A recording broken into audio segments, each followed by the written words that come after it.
So in January, whenever the first cases of coronavirus have been reported in China, that's whenever I started closely monitoring it, just because of the history of things like SARS coming out of China.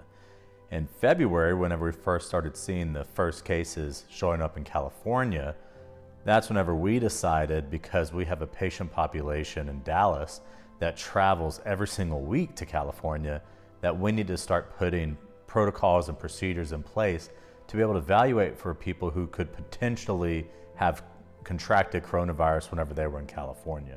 And that's why on February 27th, we actually finalized our procedures and implemented them to be able to screen anybody that had potential travel to certain high-risk areas, mainly the West Coast, China, and Italy, and screen them for COVID-like symptoms so that if they were positive on that screener, we would evaluate them with telemedicine visits. We also needed to put into place a testing strategy. And at this time, there was no approved test in the United States, but we knew that the labs were working on it. So we contacted our lab vendors to find out what supplies we would need so that as soon as they had an approved test, we would have the supplies to test for it.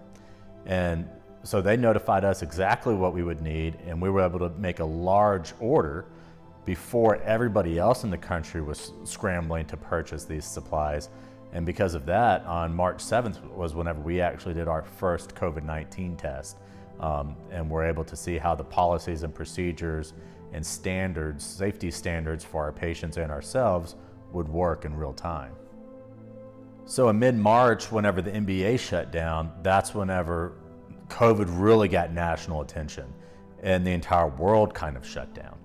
And we were in a position where we had to make a decision. Do we shut down like the majority of the other clinics do, or do we remain open and do it in a safe way to where we can serve all of our patient populations? Those that have just regular chronic illness follow-up and patients that could possibly have COVID-19. Because we've been doing this already for a couple of weeks, we had actually already gone through a lot of these protocols and procedures of how do we safely test outside of the clinic, keeping patients that possibly could have COVID-19 outside of the clinic and evaluating them with telemedicine and drive-through testing, and really had already perfected it before everybody else was trying to figure it out.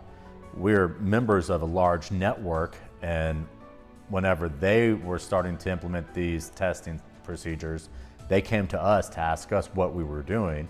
And so we helped them to develop policies and procedures that initially were used in over 800 primary care offices in North Texas, and ultimately ended up being the Texas Medical Association's policies and procedures to manage COVID-19. Now that we have been doing this since March of 2020, the landscape has changed quite rapidly. There was one time where we were doing tests and it would take up to 2 weeks to get results back. And now it seems like we have a plethora of testing options, and you really have to figure out which test is right for which situation and which tests really are not accurate at all.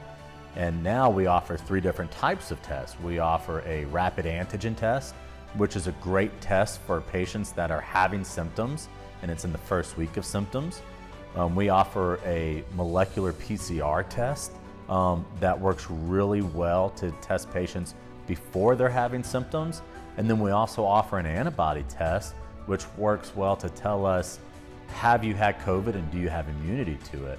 And over these past months, we've really perfected at what time is each test appropriate and best for the patient and population. One of the biggest things that we took away from our experience with COVID-19 was how desperate patients were to get health care and how necessary it was to get health care in an outpatient setting, which was much lower risk than going into an emergency department, and the dire need for very good comprehensive primary care that can serve patients that could potentially have COVID-19, but also serve patients that don't have COVID-19 but have chronic issues that they need appropriately managed.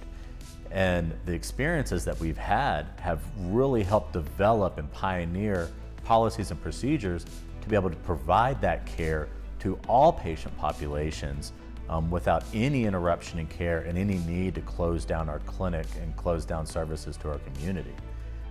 It's this need, which is the reason why we're expanding our clinics and opening up a Prosper Clinic to continue to serve populations that we've seen driving 15, 20, 25 minutes into our clinic to get services that really need to be provided in a more convenient way closer to their home.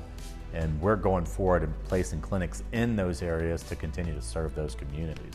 And we're really excited about opening up our Prosper location this fall to be able to do that and offer the same things that we're offering in West Frisco and Little Elm to a patient population in Prosper, West McKinney, and Frisco.